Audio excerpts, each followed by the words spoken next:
আসসালামু আলাইকুম। Good morning, কেমন আছেন সবাই?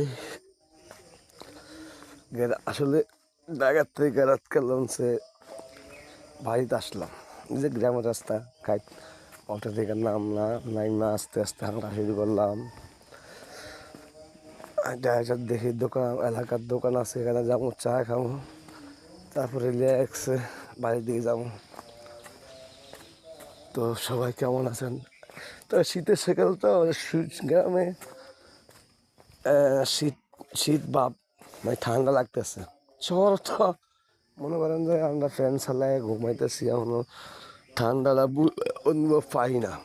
গ্রামে আসলে দেখেন কুয়াশা বা ঠান্ডা, সিন্ধিতে আসছি, হাত পা অনেক ঠান্ডা হয়ে গেছে। আসলে ঠান্ডাটা ভালোই লাগে, সকালবেলা ঠান্ডা,